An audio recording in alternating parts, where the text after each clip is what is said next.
One, two, three. Hogan Lovells presenta Abordando Derecho, un espacio de reflexión e intercambio de ideas sobre temas jurídicos. De la mano de nuestros invitados especialistas en diversas ramas del derecho, abordamos tópicos de relevancia para la comunidad en general de forma directa y puntual. Bienvenidos y preparados. En este podcast vamos abordando derecho. En este episodio de nuestro podcast Abordando Derecho, junto a Cecilia Stalholt, counsel de Hogan Lovells México y encargada del área de regulatorio, evaluaremos los beneficios y las complicaciones de regular los fenómenos sociales, es decir, poner en orden algo que ya está sucediendo actualmente en nuestra sociedad, como el uso de los vapes y el CBD. Bienvenidas y bienvenidos a un episodio más de nuestro podcast Abordando Derecho. El día de hoy vamos a preguntarnos algo muy interesante que tiene que ver con la política pública. Esta pregunta es si es más conveniente prohibir o regular un fenómeno social. Desde que existe el Estado en su concepción moderna, los gobiernos han tenido en sus manos la decisión de qué hacer frente a un fenómeno social que surge de manera espontánea, que surge sin que necesariamente haya existido algo por parte del gobierno que lo haya hecho surgir. Ante estas circunstancias, pues los gobiernos tienen diversas opciones, desde simplemente ignorarlo, el fenómeno social, como si no estuviera sucediendo, o bien prohibirlo, o en otros casos regularlo y encontrar o buscar darle algún tipo de orden. Entonces el día de hoy, justamente con nuestra invitada, nos vamos a plantear eso. ¿Qué es más conveniente? ¿Prohibir o regular un fenómeno social?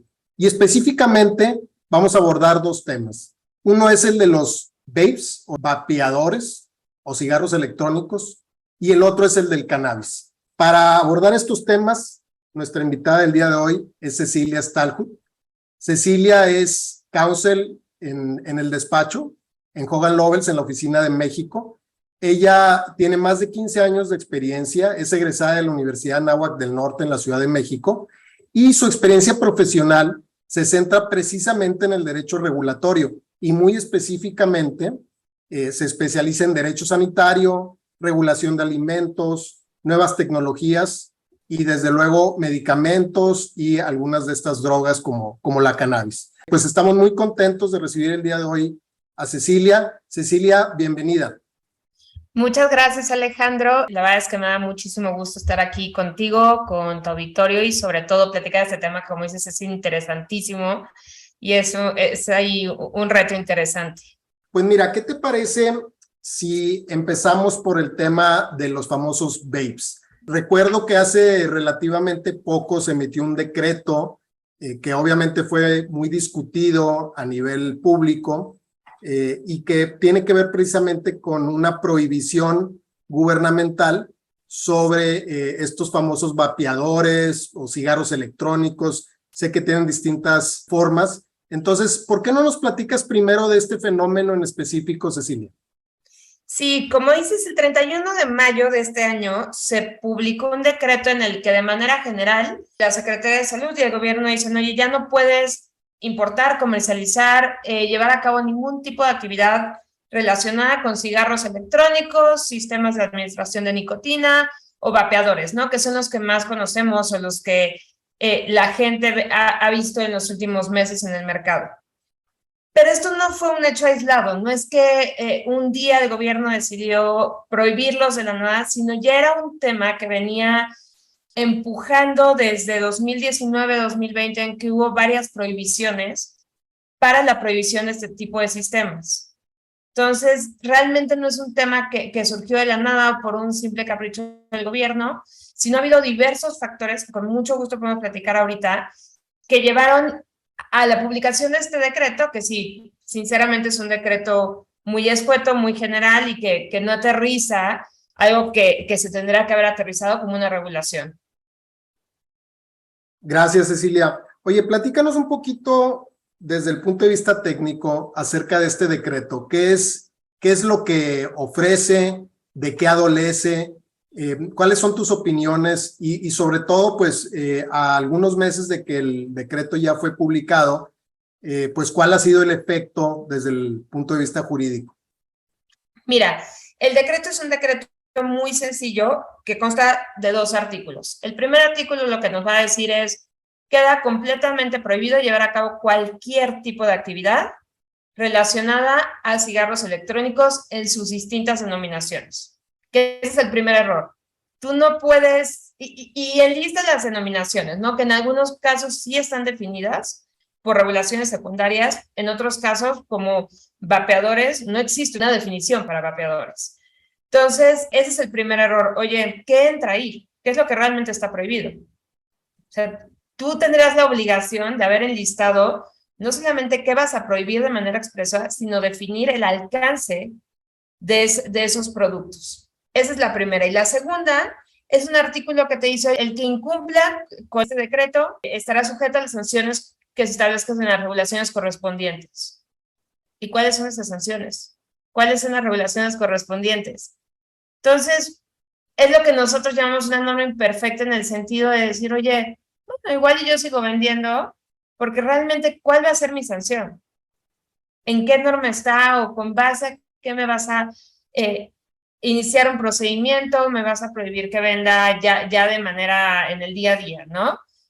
Entonces, ¿cuál es la forma más fácil de control? Evidentemente la importación, pero realmente lo que vemos ahorita, y como resultado de todo esto, es que los productos se siguen vendiendo en la calle. Justo te quería preguntar si antes de este decreto con tintes prohibicionistas existía alguna regulación acerca de este tipo de productos, o simplemente el Estado pasó de no regularlos a prohibirlos. ¿Cuál ha sido la historia en torno a estos productos en específico? Porque comentas tú, se siguen vendiendo a pesar de que ya está prohibido, y entiendo que la prohibición, como lo mencionaste, pues es de cualquier actividad, es decir, fabricar, comercializar, distribuir, y asumo que también consumir o utilizar este tipo de productos, ¿no? Entiendo que la prohibición es general.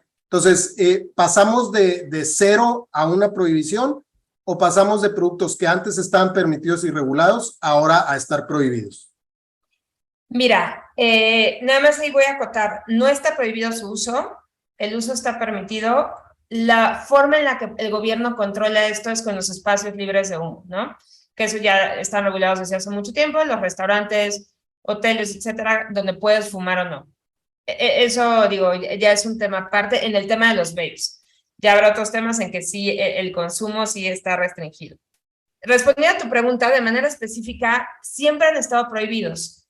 La Ley General para el Control de Tabaco incluye un artículo en que te dice que tú no puedes comercializar cualquier producto que no sea un producto del tabaco, es decir, que no sea un cigarro, tabaco para mascar, etcétera, que tenga las mismas características o marcas similares y que no entre dentro de la definición de producto del tabaco.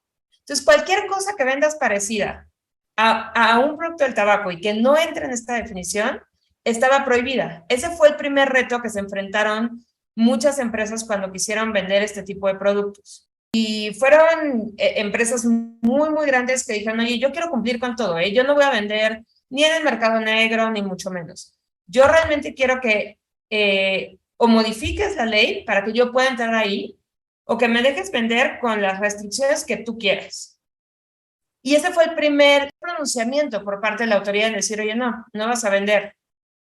Posteriormente, se empezaron a abrir ciertos temas para la importación, en que entraban algunos dispositivos y decían: ok, estos dispositivos van a quedar fuera de la prohibición, pero esto duró realmente, Alejandro, menos de un año. El hecho de que algunos de estos dispositivos, al haber demostrado la calidad, temas técnicos, etcétera, quedaron fuera de esta prohibición, fueron 6 meses, y a los 6 meses los volvieron a prohibir, se ganaron ciertos amparos, etcétera, y por eso están en el comercio. Mucha gente los usa, pero ya al día de hoy, con este decreto, se podría decir que todo está prohibido. Ya no hay ningún tipo de dispositivo que pudiera venderse sin tener un amparo antes. Oye, Ceci, y esto que nos comentas me lleva a un par de preguntas. La primera es, si ya estaba prohibido ¿cuál es el propósito de este decreto emitido en el año 2022? Esa sería mi primera pregunta. Mira, la primera es el producto se seguía vendiendo. Ese es el gran tema. O sea, había máquinas expendedoras, se seguía vendiendo en la calle, se seguía vendiendo a través de chats. Realmente no había un control. No había un control por parte de la autoridad, a pesar de que estaba prohibido, a pesar de que su importación estaba prohibida, no había un control. Entonces, con esto lo que busca un poco la autoridad es decir, oye, esto va en serio, ¿no? O sea, realmente no se pueden comercializar estos productos. No importa cómo lo estés haciendo, no importa el sistema en el que lo estés haciendo, no lo puedes ni importar, ni fabricar, ni comercializar. Y la segunda, realmente este decreto fue un decreto que se sacó al vapor en el Día Mundial contra el Tabaco. Entonces, un poco hacia afuera decir, oigan, miren cómo estamos controlando este tema, cuando realmente no había un control. Entiendo. Entonces parece ser un tema un poco más mediático que estrictamente jurídico, porque la prohibición ya existía. Y hablando de esto también, Ceci, que la prohibición ya existía, ahorita nos aclaraste que están prohibidas las actividades de fabricación, distribución, comercialización, importación, etcétera, pero no está prohibido el uso o el consumo. Entonces, explícanos un poquito, porque pues que cuesta trabajo entender cómo voy a poder yo adquirir el producto, adquirir, no sé, los insumos que se requieren para utilizar el producto, si el producto en teoría pues no se puede vender en territorio nacional. ¿Cómo funcionaría este tema, Ceci? Mira, si todo funcionara como tendría que funcionar después de la publicación de este decreto, no podrías conseguir insumos para utilizarlos en tus distintos productos, ¿no? No importa la categoría de producto. Estrictamente no habría estos productos en el comercio y no podrías tener acceso a ellos. Una de las razones por las cuales es tan importante regular. ¿Por qué? Porque en el momento en que tú prohíbes, lo único que das pie o abres es esta puerta al mercado negro. Y entonces todas estas personas que están consumiendo, que están acostumbrados a consumir este tipo de productos, ¿qué van a hacer? Van al mercado negro. Lo encuentran, hay tiendas, si tú vas de repente en algunas zonas aquí en la Ciudad de México, hay tiendas que venden cualquier tipo de vapes, etcétera, pero también lo puedes hacer en un chat de WhatsApp y alguien te lo lleva. En algunas plataformas electrónicas, en la calle, te venden en la calle estos productos. Entonces, la respuesta es, ¿cómo lo consigues? A través del mercado negro. Justo lo que, en teoría, tendrías que buscar evitar por un tema de salud pública, que es de donde deriva todo eso, es la base de prohibir todo eso. Ceci, entonces, ¿por qué crees tú que dejen de lado, particularmente en la regulación y en este decreto en específico, el tema del uso? O sea, ¿por qué regulan todo excepto el uso, pero al mismo tiempo al prohibir la comercialización, etcétera, pues en teoría también están, al menos de manera indirecta, prohibiendo el uso? ¿Crees que sea un tema de técnica para que no vengan impugnaciones por parte de los potenciales consumidores de que están restringiendo su libertad a decidir si consumen o no? ¿Crees que vaya enfocado hacia allá el que no hayan incluido dentro de la prohibición el uso o el consumo? No solo lo creo, le diste en el clavo, Alejandro. Realmente la razón por la que están dejando el consumo fuera es principalmente porque ya está muy estudiado y muy visto el tema de libre autodeterminación, libre desarrollo de la personalidad, lo vimos con todos los amparos, principalmente de cannabis. Y segundo, al final lo que regula la ley en sí y la Ley General de Salud y la obligación del gobierno de regular, en la medida que no son una sustancia, y aquí sé que me vas a regresar con una pregunta, pero en la medida que no es una sustancia sumamente controlada, lo que regula el gobierno es el producto en sí, no el que tú consumas ese producto, no. Entonces, y también lo que dice el gobierno es, oye, en la medida que yo no tenga este producto en el comercio, porque no está permitido, no tendría que haber, o sea, el efecto secundario, supuestamente, tendría que ser que nadie lo consumiera. Sí, correcto. Como esto es un efecto de la regulación sin meterse a temas un poquito más complejos como sería... De derechos humanos, personales, etc. Correcto, sí. Y bueno, eso que nos mencionas nos lleva al otro tema específico que queríamos abordar el día de hoy, Ceci, que tiene que ver con la cannabis. Platícanos un poquito así en breves minutos, ¿cuál ha sido la historia desde el punto de vista jurídico de la cannabis en los últimos años en nuestro país y un poquito entender para nuestro auditorio en dónde estamos actualmente? Claro que sí. Voy a hacer un resumen de los momentos booms que ha habido, ¿no? Porque llevamos en el tema de cannabis y regulación de cannabis, llevamos casi 10 años.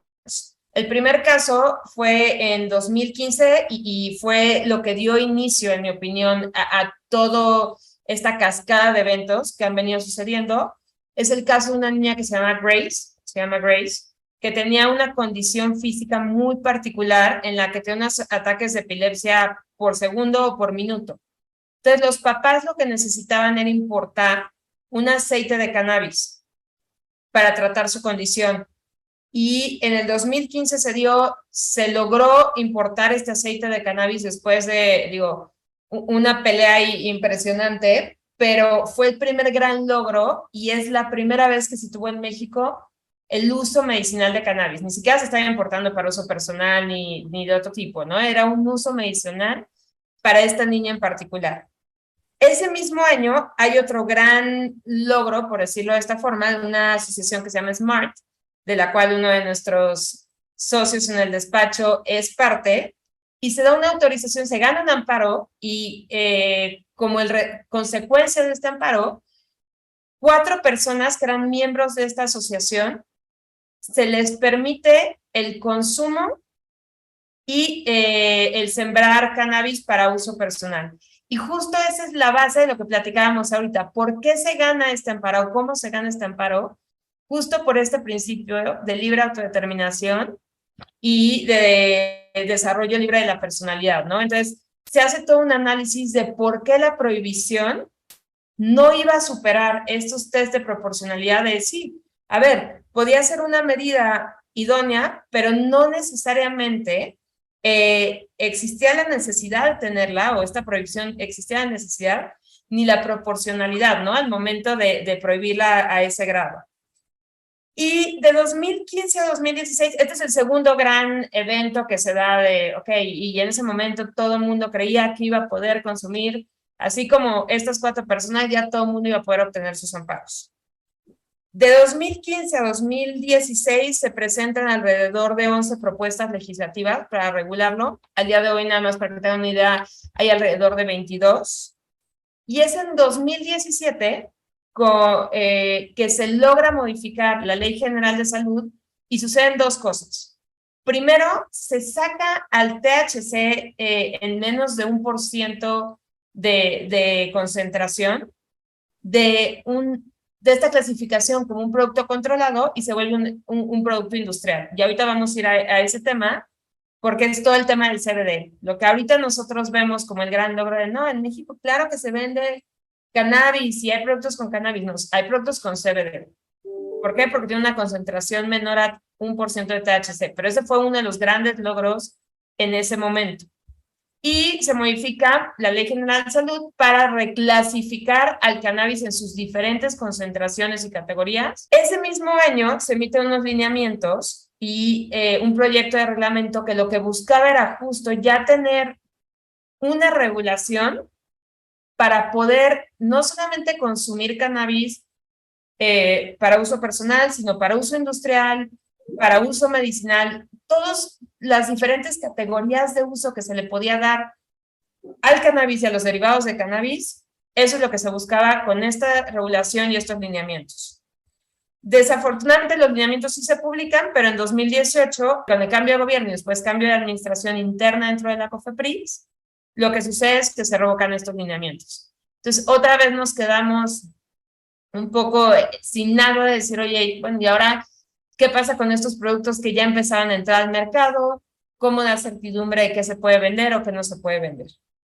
Y por último, en mi opinión, el último gran momento que ha habido fue en 2021, que sucedieron 2 cosas. la publicación del reglamento para uso medicinal de cannabis, que es un gran avance y es un gran paso.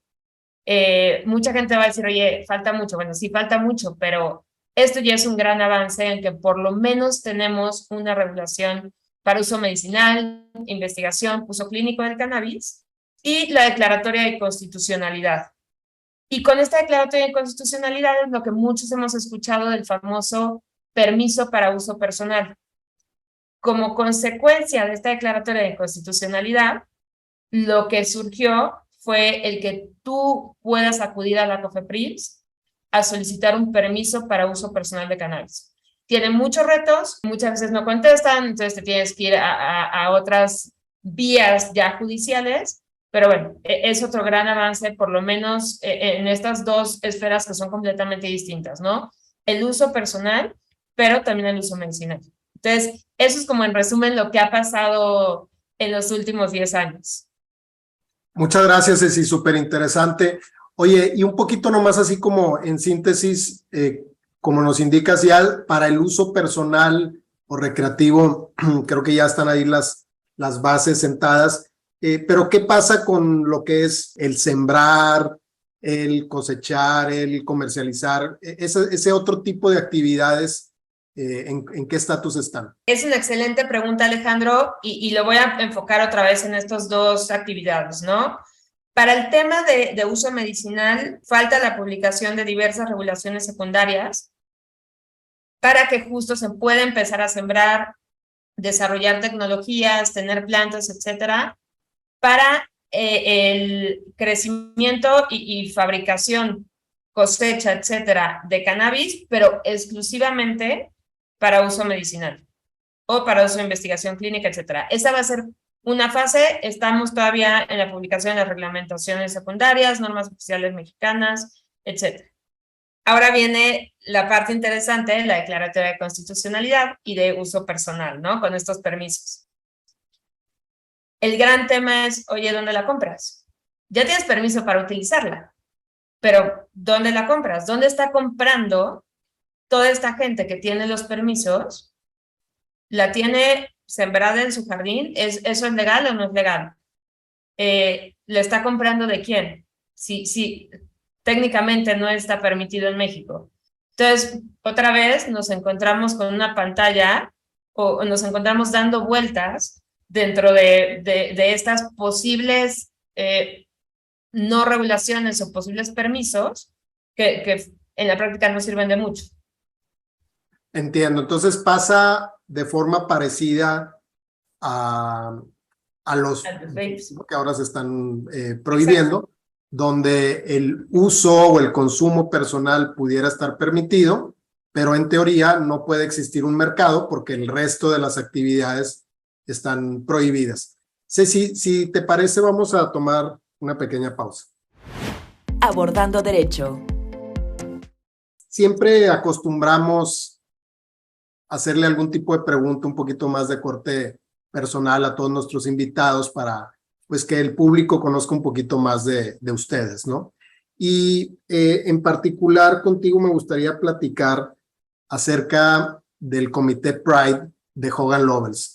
Sabemos que tú eres una pieza fundamental de ese comité, sabemos que haces tú esfuerzos importantes por desarrollar una cultura tanto a nivel de nuestra organización como al exterior acerca de este tipo de valores. Entonces, platícanos un poquito de qué se trata esta iniciativa Pride. Claro que sí. Mira, el Comité Pride es parte de una serie de comités que tenemos en el despacho. Hogan Lovells tiene no solamente un interés, pero realmente desarrolla esfuerzos muy importantes en temas de diversidad. Y derivado de eso es que nace el Comité Pride. Básicamente lo que hacemos en el Comité Pride, ya sea como aliados o miembros de la comunidad LGBT+, es buscar cambiar la dinámica que hay dentro del despacho, pero también hacia afuera, a través del ejemplo y a través de ciertos talleres, etcétera, sobre qué es la comunidad, ¿no? O sea, quién realmente conforma la comunidad, qué necesitan los miembros de la comunidad y sobre todo tratar de cambiar esta ideología que muchas veces no es una ideología por ser una mala persona o porque que busquemos discriminar o mucho menos, ¿no? Simplemente es una ideología por falta de conocimiento. Entonces, a mí no me gusta utilizar la palabra buscamos educar, sino más bien buscamos entre todos aprender sobre qué es la comunidad, cómo se desarrolla, cuáles son los grandes retos que se tienen al día de hoy en un lugar de trabajo siendo miembro de la comunidad y sobre todo cómo como aliados, como colegas, como amigos, podemos ayudar y crear un espacio que sea sumamente seguro para ellos, un lugar en el que se sientan completamente cómodos, un lugar en el que puedan venir a trabajar y desarrollarse al 100, ¿no? Que ese es el objetivo final. No hay nada mejor, y está completamente comprobado, Alejandro, que los equipos diversos. Los equipos diversos cambian completamente no solamente la dinámica adentro del equipo, adentro del despacho, sino los resultados que se tienen hacia afuera. Entonces, ¿qué mejor? Sin duda, Ceci, creo que como organización, pues nos podemos sentir orgullosos de tener este tipo de iniciativas y sobre todo tener a miembros tan activos como tú, peleando todos los días desde su trinchera para encontrar estos centros de trabajo donde haya más igualdad, que haya más apertura y donde, como bien dices tú, al final del día la persona pueda venir a desarrollarse en un clima de aceptación y en un clima donde pues todo sea normal sin tener que hacer este tipo de distinciones. Ceci, ¿qué te llevó a ti a tener este interés en particular? Obviamente dentro del despacho tenemos una serie de iniciativas, como bien indicas tú. Esta es una muy importante. ¿Qué es lo que a ti te piensas que te ha motivado a trabajar en esta iniciativa? Mira, ha ido cambiando a través del tiempo. La primera razón por la cual me uní al comité era porque yo veía que era un comité que nadie le quería entrar. O sea, como que estaba ahí y nadie quería ser parte y como que estaba muy abandonado. Y en mi caso tengo gente muy, muy cercana, tanto familia como amigos que quiero muchísimo, que son parte de la comunidad. Y yo había visto y había escuchado muchas historias de lo que era trabajar en un lugar que no tuviera esta apertura, y no estoy diciendo que Hogan no la tuviera, pero que no tuviera este conocimiento, ¿no? De cómo es vivir estando en la comunidad sin poder ser tú allá afuera, o sea, sin poder ser tú en tu lugar de trabajo. Imagínate qué difícil. Y entré y la verdad me encontré con gente maravillosa, hemos sumado un equipo espectacular. Definitivamente esto no es algo que yo haya hecho sola o que esté haciendo sola. Tenemos un equipo espectacular en el que cada día se suma más gente, cada día hay más apoyo, cada día hay más interés de hacer actividades, de talleres y de que esto suene más y más. Y creo que al día de hoy eso es lo que más me impulsa. Y finalmente, lo que te diría, Alejandro, es esta parte de nosotros estamos o por lo menos yo estoy desde un lado privilegiado. Y yo les preguntaría a todos los que están escuchando ahorita, ¿qué sentirían si tuvieran que llegar todos los días a su lugar de trabajo sin poder ser ustedes mismos? Que tuvieran que ser una persona completamente distinta cada vez que llegaran a trabajar, o que fuera una fiesta del trabajo, que fueran un evento del trabajo. Esa parte, el que cada vez haya menos personas que tengan que pasar por eso, creo que la verdad es lo que más me motiva y lo que me empuja a estar ahí, meterme, etcétera. Ceci, es verdaderamente inspirador escucharte y ese planteamiento que nos haces, pues creo que te deja un poquito helado, ¿no? Pasamos tantas horas en el centro de trabajo, muchas veces convivimos más con la gente del trabajo que con nuestras propias familias, ¿no? Sobre todo en trabajos tan demandantes como el nuestro. Imaginarnos el que tuviéramos que estar fingiendo, tuviéramos que estarnos ocultando todo ese tiempo, pues debe ser algo verdaderamente desgastante. Entonces, pues sigan haciendo ese trabajo que han venido haciendo. De verdad estamos orgullosos y bueno, pues ojalá cada vez se sume más gente, como bien indicas tú. Muchas gracias, ojalá que sí. Abordando Derecho. Si vamos ahora un poquito a platicar sobre los efectos de esta prohibición o de esta regulación. Como ya lo comentamos, pues los estados, los gobiernos se enfrentan día a día a este tipo de fenómenos sociales que ahí están, que existen independientemente de que el gobierno los quiera reconocer o no, y que impactan de manera importante en la vida de toda la comunidad. Y podemos mencionar muchos ejemplos, muchas drogas, el mismo alcohol, o hace muchos años estuvo prohibido, en fin, una serie de actividades que la gente realiza día a día y que pues muchas veces la realiza sin control alguno, ¿no? Y aunque en un momento dado el regular cierta actividad pudiera parecer algo positivo, pues creo que donde nos tenemos que fijar es en los efectos, ¿no? En las consecuencias. Realmente ponernos a pensar si la regulación trae algún beneficio, porque yo me pregunto si en muchos de estos casos la solución es legislar o regular, o en realidad el tema está en la aplicación de la ley, ¿no?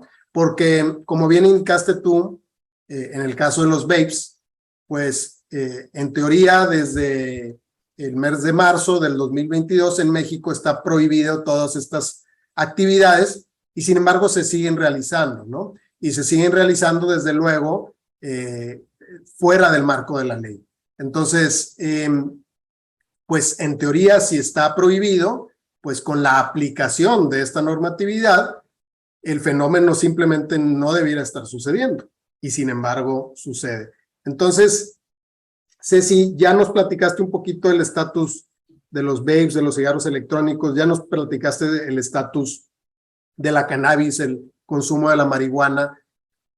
Con lo que a ti te ha tocado ver, con la experiencia de tantos años que tienes, viendo cómo se regulan ciertos factores, cómo se desregulan, cómo se prohíben, en tu opinión como abogada, ¿qué es mejor? ¿Regular, prohibir, ignorar? Definitivamente regular.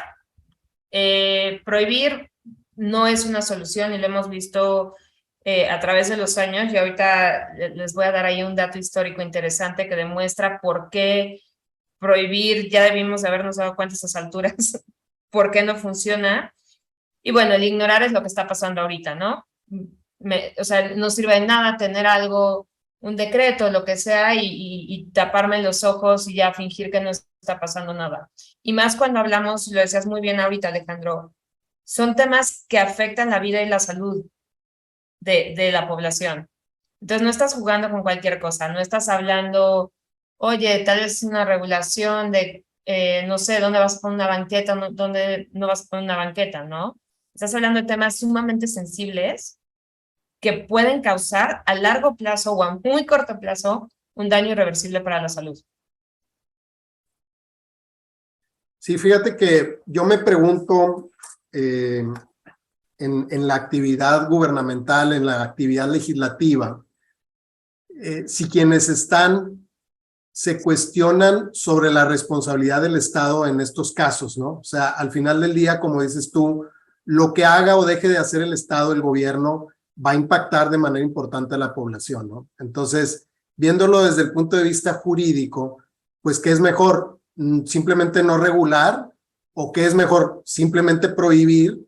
Pero bueno, si vas a prohibir, pues lo importante es que implementes esa prohibición, ¿no? No que sea una prohibición por decreto que realmente no se implementa, ¿no? Porque como dices tú, entonces ya estás cayendo en algo que probablemente sea más grave, ¿no? Estás aparentando que lo estás prohibiendo en beneficio de la población, pero al final del día el efecto no es el deseado.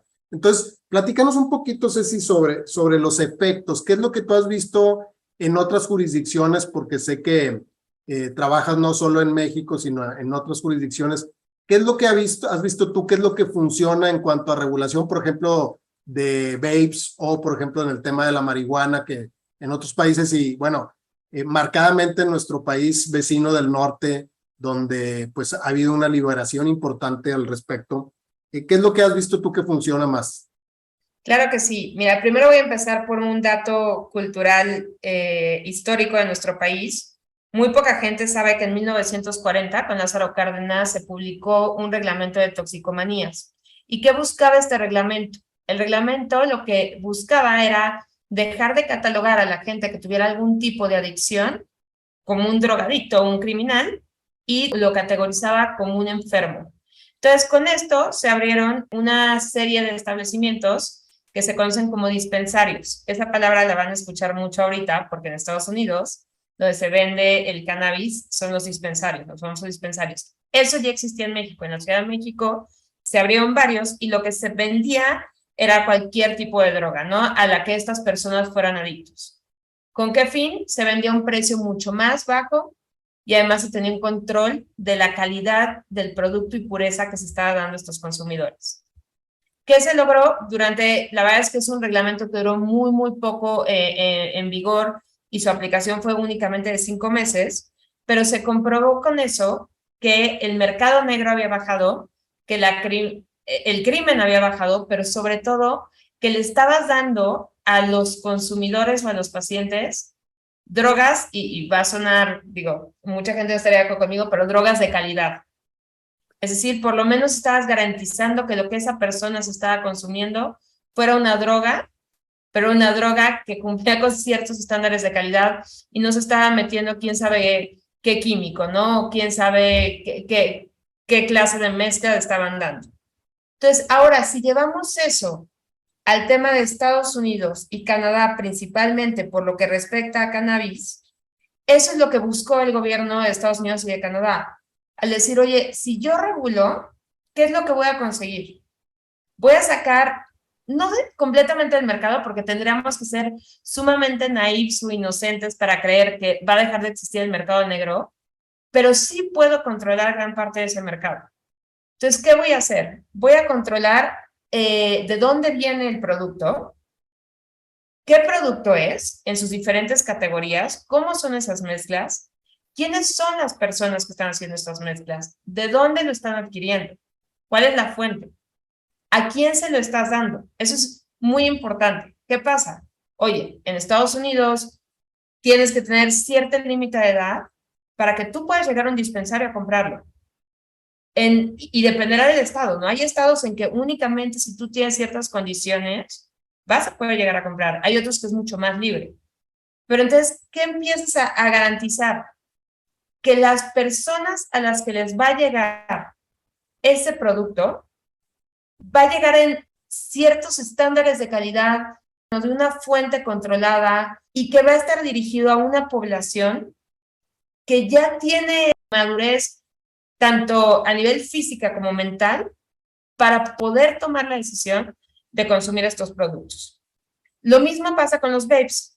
Hay países, Canadá evidentemente tiene aprobados los vapes, pero también hay países como Chile, Estados Unidos ahorita es un tema distinto, pero bueno, Chile, si no me equivoco, Colombia, o sea, son 79 países que ya han regulado los vapes o los sistemas de administración de nicotina. Hay 79 países y está regulado el uso de los vapes.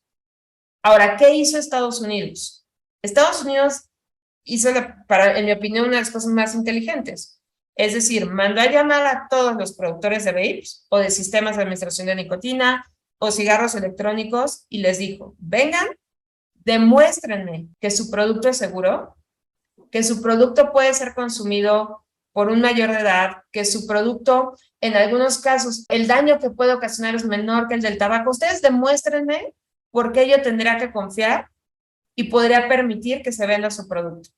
Y eso es lo que sucedió.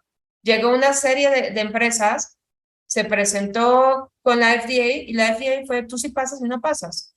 Que fue hace poquito el famoso caso, no sé si lo escucharon, los cigarros que se llaman Juuls, que fueron de los primeros que fueron muy famosos. La FDA le dijo, oye, tú no pasas. Y eran de los cigarros que más se vendían, cigarros electrónicos en el mercado. Pero tú no pasas. Pero están todos estos que sí pasan con los estándares que yo busco para garantizar una calidad que no va a causar un daño adicional, ¿no? O sea, si ya por sí fumar te causa un daño, no va a ocasionar un daño adicional. Justo cuando comentaste eso, te quería compartir que pues lo complejo de todo esto, precisamente de la regulación, es que estás regulando actividades donde muchas veces tiene una connotación negativa, es decir, son actividades que ya por sí generan o pueden generar un daño a la población, ¿no? Entonces, pareciera ser que al regular estás permitiendo, ¿no? Y es aquí donde venía este juicio que pudiéramos hablarlo en términos de juicio desde el punto de vista técnico, así, de una responsabilidad del Estado, o como un juicio político, ¿no? En el sentido de tú como Estado permitiste al regular esta actividad y mira dónde está tu gente ahora, ¿no? A través de los años, ¿cuál fue el efecto del que tú hayas regulado? Si es que pensamos que regular significa autorizar algo, ¿no? En realidad, creo que en muchas de estas formas que vemos, en estas actividades, el Estado al regular no está autorizando, más bien está tratando de poner en orden algo que ya está sucediendo, ¿no? Que creo que el enfoque es un poquito distinto. Completamente. Alejandro, yo regresaría con una pregunta. Oye, ¿por qué si lo que estamos buscando es evitar que haya sustancias o productos en el mercado que causan un daño a la salud o que pueden ocasionar un daño a la salud, o se permite la venta del alcohol, o se permite la venta del tabaco, y me voy a ir a un paso todavía más allá, la venta de ciertos medicamentos? ¿Qué hace la diferencia? La diferencia es que esos productos sí están allá afuera a la venta, pero con controles estrictos que hacen que causen dentro de lo que cabe el menor daño posible, o que quien los consuma tenga la suficiente noción y conocimiento para saber el posible daño que pueden ocasionar. Entiendo, sí, que es buscar un poquito el consumo responsable, ¿verdad? Y donde el Estado, en lugar de jugar un rol autoritario, que pudiera parecer autoritario, de prohibirle a sus ciudadanos, a la población, ciertas actividades, lo que hace es que le pone orden, pero al mismo tiempo conlleva esa corresponsabilidad con cada persona que decide utilizar el producto, ¿no? Completamente. Y son muchos factores los que hay que analizar, ¿no? Desde temas de salud pública, derechos humanos, seguridad, calidad, hasta temas de sustentabilidad. Sí, sin duda. Oye, Ceci, ahorita que mencionabas el caso de los Estados Unidos, donde al menos en el tema de la cannabis, la apertura se ha dado por estado, no tanto a nivel federal. En México, Ceci, entiendo que la materia sanitaria es una materia de jurisdicción concurrente, es decir, donde intervienen los tres niveles de gobierno, federación, estados y municipios. ¿Es el caso en México? Correcto.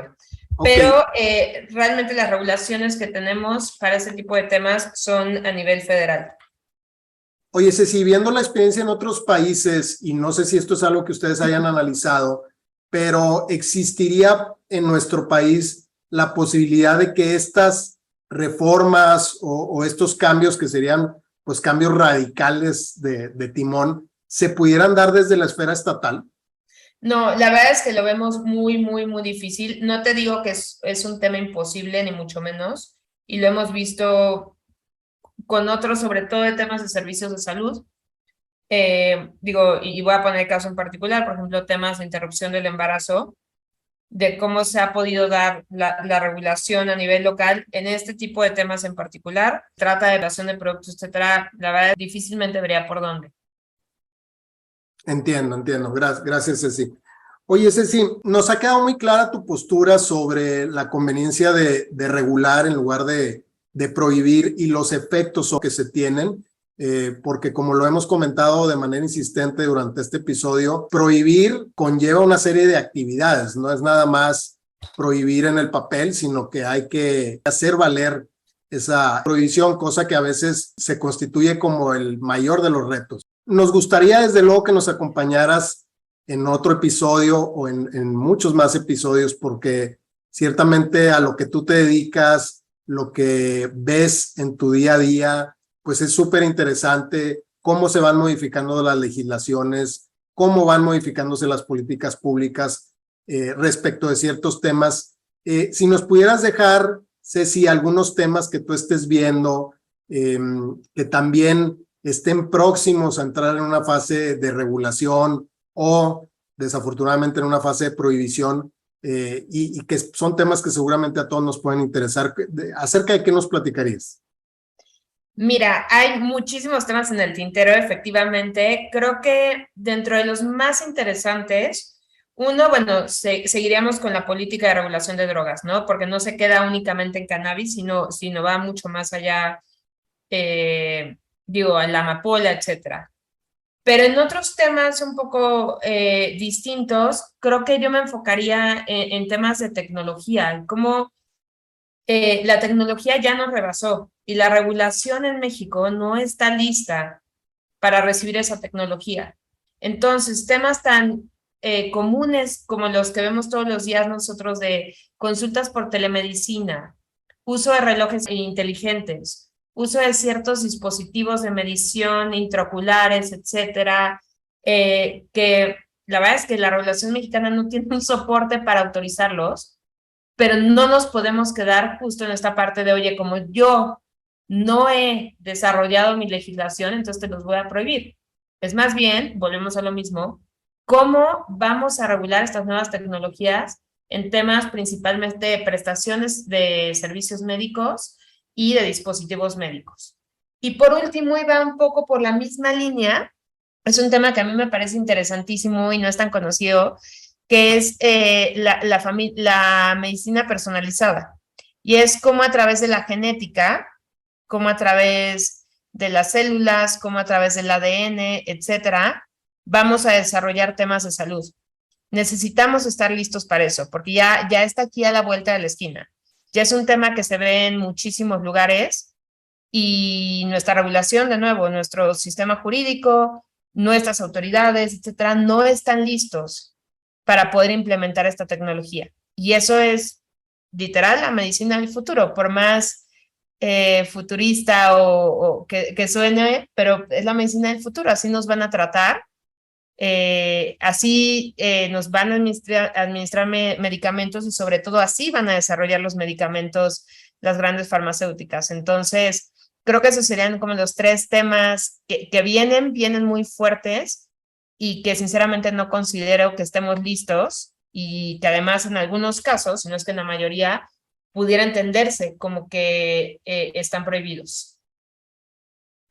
Ceci, pues sin duda son temas súper interesantes. Esperamos tenerte pronto para que nos platiques de cómo se vienen desarrollando estos temas que nos mencionaste. De nuevo, pues agradecerte la participación el día de hoy con nosotros. Estoy seguro que para nuestro auditorio va a ser algo súper interesante haberte escuchado, haber entendido un poquito más de la situación jurídica de estos asuntos que comentamos, que abordamos el día de hoy. Y bueno, pues no sé si quieras darle un mensaje al auditorio antes de despedirnos, Ceci. Muchas gracias, Alejandro. De verdad, yo feliz de acompañarlos todos los episodios que quieran. La verdad es que es un tema que me apasiona muchísimo y además hay mucho de qué hablar. Y creo que el mensaje que dejaría es ese del que hablábamos hace ratito, ¿no? ¿Cuál es la diferencia entre, por ejemplo, un fármaco y una droga? ¿Cuál es la diferencia entre una sustancia tóxica y el alcohol, ¿no? O digo, no quiero decir marcas, pero el ron que nos tomamos. Es esta parte de la regulación y no podemos por miedo o por juicio o por desconocimiento optar por la prohibición de productos y de ciertas tecnologías que vienen. Tenemos que aprender de ellas, tenemos que entenderlas, pero principalmente tenemos que regularlas. Y con esto, de verdad, nos vamos a evitar muchos temas en temas de salud pública, en temas de riesgos para la salud, temas criminales, ¿no? Ese sería como el mensaje final que les dejaría. Ceci, pues muchas gracias de nuevo y a todo nuestro auditorio, muchas gracias por acompañarnos en un episodio más de Abordando Derecho. Nos escuchamos pronto. 1, 2, 3. Gracias por acompañarnos en este episodio Abordando Derecho. Los invitamos a suscribirse y seguir nuestro podcast en su plataforma de preferencia. Nos escuchamos en el próximo episodio. También nos pueden encontrar en nuestra página web hoganlovells.com, en Twitter como Hogan Lovells Mex y en LinkedIn como Hogan Lovells México. Hasta pronto.